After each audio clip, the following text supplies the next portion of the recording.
We're just going to continue in Samech Daled Amud Beis at the Gemara to try to get to the end of the daf. And Emeretz Hashem begin tomorrow's daf on the beginning of Samech Daled Amud Beis. So the Gemara says Moni Mas Nisin.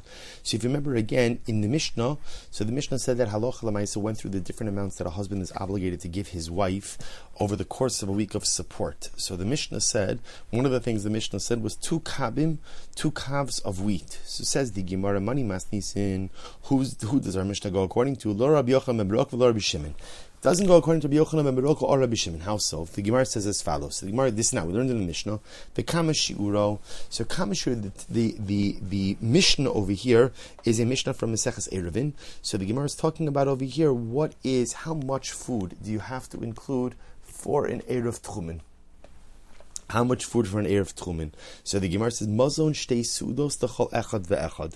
Enough for 2 meals for every person who's going to utilize the Erev. So the Gemara says, Mezona l'chol v'lo l'Shabbos Rabbi Meir. But again, when measuring the food, we mean two meals for weekday food, but doesn't have to be the equivalent of 2 meals for Shabbos. So obviously the assumption is that a person is eating more on Shabbos than they're eating during the week. So therefore Rabbi Meir holds, Halacha l'maisa, the Erev Tchumen must contain enough food for enough food for 2 meals per individual to be covered by the Erev.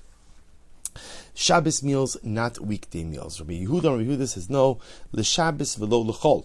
Rabbi Yehuda says just the opposite. He agrees with the idea that the Erev has to contain enough food for 2 meals worth, but he disagrees and he holds it's 2 meals worth of Shabbos food, not 2 meals worth of weekday food. Ultimately, again, here's what's interesting. Each of them are trying to be mekel. So Rashi points out over here, if you look at Rashi says, V'zeh v'zeh. So Rashi says, Rabbi Meir ha'yiragel le'achol pas b'Shabbos yosim b'chol. She'mamshich pas l'chol amina abba. Rabbi Yehuda ochal pas b'chol yosim b'Shabbos. So what's interesting is like this. The Gemara says Rabbi Meir used to eat more bread on Shabbos than during the week. Therefore, Rabbi Meir goes ahead and measures the amount of bread you need for the Erev based on weekday meals where there was a lesser consumption of bread. Versus Rabbi Yehuda, the Gemara says, used to eat less bread on Shabbos. Ochal pas b'chol yosmer b'Shabbos. He would eat more weekday bread than Shabbos bread. Therefore, he measured the amount of bread you need for Erev based on Shabbos meals and not based on weekday meals. I'm sorry, based on weekday meals and not based on Shabbos meals. Interesting.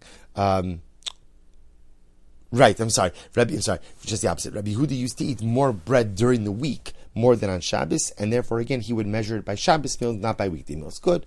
So the Gemara says, Rabbi Yochanan ben Baruch Omer, Kikar halakuach bepun yomei arba sin l'selo.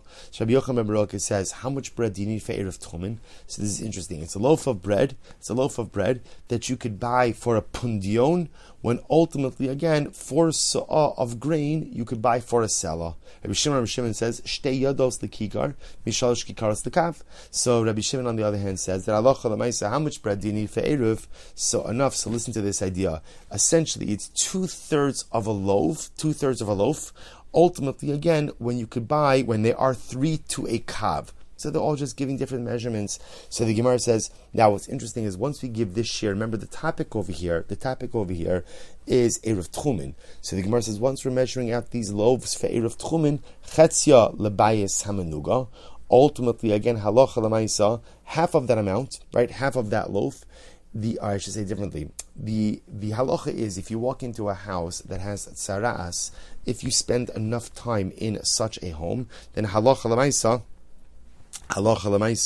one goes ahead and contracts tumas begodim. So how long does one have to be in a home in order to go ahead and contract tumas begodim? Halacha l'maisa, enough time to consume half of the Erev loaf. The chatzi chetzia livsal sagavia, and ultimately again a half of that half, meaning a quarter of that loaf, ultimately again is the amount of time to consume that quarter of a loaf would be the amount of time that one's body, right, would ultimately again become tameh, when then therefore be precluded from eating truma. And ultimately again a half of the half, i.e. an eighth of that loaf, is the smallest shear in which a food item could go ahead and contract tumah. So says the Gemara. So now let's go back. Now we have all of these different opinions regarding halacha l'maisa, the size of loaves. Now, to be clear, The discussion we were just engaging in had nothing to do with support. It had everything to do with Erev Tchumen, and then the Gemara kind of went into other topics as well. We're just trying to figure out, based on those opinions by Erev Tchumen, they represent the size of a meal. So now, halacha l'maisa, the Mishnah said that a husband has to support his wife, and he has to give her 2 kavs of wheat. So the shaila is, whose opinion is being reflected? So money. Rabbi Yochanan ben Beroka, if you hold that it's Rabbi Yochanan ben Beroka, so remember again, Rabbi Yochanan ben Beroka holds that halacha l'maisa, really, for two meals, it's half a kav. Then Tamni Havyon, ultimately again, here's the issue. According to Rabbi Yochanan ben Beroka, 2 kavs represents 8 meals. Now remember, if she's being supported throughout the week, she needs a total of 14 meals. So according to Rabbi Yochanan ben Beroka, 2 kav will only give her 8 meals. Be Rabbi Shimon, and if it's according to Rabbi Shimon, ultimately again, Tamni Sari Havyon, and according to Rabbi Shimon's measurements, right, of how much a normal act of consumption is, so 2 kavs will give her 18 meals. So an interesting problem we have. According to Rabbi Yochanan ben Beroka, 2 kavs gives her 8 meals. According to Rabbi Shimon, ultimately 2 kavs gives her 18 meals. So according to Rabbi Yochanan ben Beroka, she's not getting enough. According to Rabbi Shimon, she's technically getting more than what she needs. To which the Gemara says, you're right. The other Rabbi Yochanan ben Beroka, released Rabbi Yochanan ben Beroka. But according to Rabbi Yochanan ben Beroka, we just said before that halacha l'maisa 2 kavs only gives her 8 meals. Kedam Rav Chisda, because Rav Chisda said, Tzei mehen shlish lechen v'ni. So this is very interesting. Rabbi Yochanan ben Beroka says that in general, halacha l'maisa, when speaking about measurements of grain, he held that halacha l'maisa you have to go ahead and take away 1/3 for the chenvini. The chenvini is the shopkeeper, so there's 1/3 charge for the chenvini's profit. So the Gemara says, "Hachanami." So to over in the Mishnah, I see tilsa shadi alayhu. Ultimately, again, you have to add an extra 1/3. Ultimately, again, if you bring back an extra 1/3, then halacha l'maisa, we have the 14. Well, actually, I take it back. The truth is, we think that solves the problem. The Gemara says, however, akati tarti srin havin. Fine, if you add back a 1/3, 2 kavin still only give the wife 12 meals. To which Gemara says, that's not a problem. Ocheles imo lele Shabbos. Remember again, halacha l'maisa, the Mishnah said, even if the husband is supporting his wife through an intermediary, halacha l'maisa, they eat together on Shabbos. So because of that, remember again, Shabbos is 2 meals. So therefore, again, we're getting up, so therefore the 2 kavin provide her with 12 meals, and the remaining 2 meals come from the husband on Shabbos. So Abba said, it's actually very interesting. We'll discuss this in tomorrow's daf. That works fine according to the opinion that says that when the Mishnah says that they eat together on Shabbos, that eating literally means eating. But according to the opinion that says, we'll see in tomorrow's daf, that achila doesn't mean consumption. Achila actually means physical intimacy. It means that even if they're living apart on Shabbos, they're obligated to be together physically, intimately on Shabbos. V'od tleisar havyon. Furthermore, again, halacha l'maisa, we still have a problem. Why? Because here's what's interesting. We're assuming right now that when we say she eats with him on Shabbos, that's Shabbos night. So even if it's achila mamish, that only gets her up to 13 meals. Elikidam Rav Chisda. Elikidam Rav Chisda. So the Gemara says, Semehen mechza lechenvini. So Rav Chisda said that halacha l'maisa. This is Rav Chisda when he was explaining Rabbi Yochanan ben Beroka back in the Gemara in Eruvin. So Rav Chisda said, "Seimehen mechza lechenvini." Ultimately, again, remove. You see, you have to take 1/2 for the chenvini's fee. Hachanami asya palga b'shadi alayh. So to over here, when calculating the measure that the wife needs, you actually have to add back a half. Ultimately, again, to the amount that the husband is giving the wife. If you add back a half, then the Gemara suggests we are at the amount of 14 su'udos. Says the Gemara, but still, kashed Rav Chisda ad Rav Chisda. Lo kasha han ba'asra diya vitzivi ha ba'asra de lo ya vitzivi. So we'll say, so it's not a contradiction. In other words, when Rav Chisda said in one case that the shopkeeper's his profit is 1/3, right, and ultimately again, then Rav Chisda said that the shopkeeper's fee, his profit, is 1/2. The truth is, that's not a contradiction. What does it depend on? One is talking about a place where halacha l'maisa, the purchaser would provide the shopkeeper with the loaf, with the wood to bake the bread. So if you're supplying the shopkeeper with the wood to bake the bread, then halacha l'maisa the shopkeeper only gets 1/3. But halacha l'maisa, if the shopkeeper is providing the wood and you are not, then the shopkeeper gets to keep 1/2. Good. Says the Gemara, ihachi. But I will say now, if we do the math, ihachi shisar havyon, then it turns out that two kav, ultimately should provide the wife with 16 meals. And again, he's only mechuyev to provide her with 14 meals.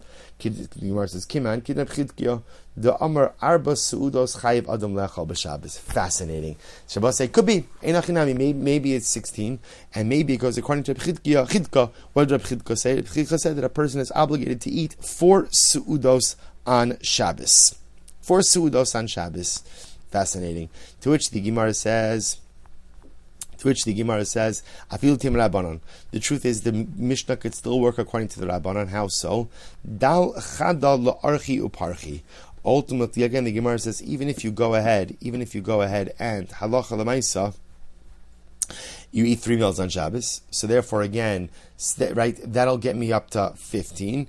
Ultimately, again, 1 extra meal is needed. Ultimately, or I should say, take away one meal.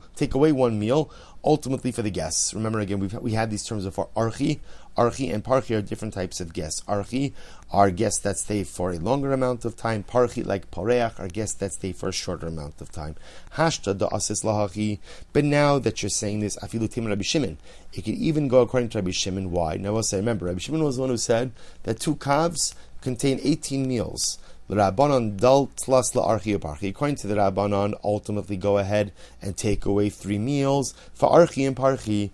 Ultimately, for long stay guests and short stay guests, Rabbi Chidka dal tarti la'archi uparchi. According to Rabbi Chidka, take away 2 meals. Okay, good. But say let's just do one more sec. Actually, you know what? We'll stop over here for today, and in Meretz Hashem we will pick up.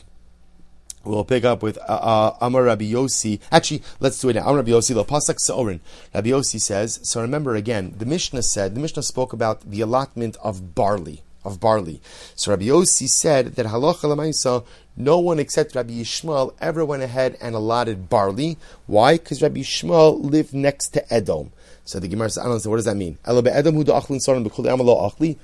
in Edom they eat se'orim, nowhere else do they eat barley. That doesn't make sense. Hachi kavaz, what it means to say, remember, here's what's interesting. Nowhere else, in other words, normally barley was given out at the same amount as wheat. Whatever amount of wheat you would give, the corresponding amount of barley would be given out. It was only, again, Rabbi Yishmael, who lived next to Edom, where he said if you're giving your wife barley, you have to give her twice as much barley as wheat. Why? And why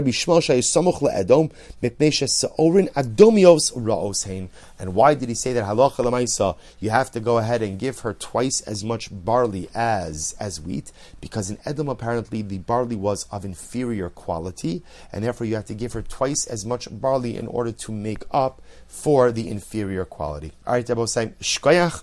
Now hopefully we're caught up a little bit. We'll start Emir Tashem on the bottom of Samech Dalet Mabes tomorrow. For tomorrow's daf, such as chus to learn all of these sugis with you. Have a wonderful rest of the day.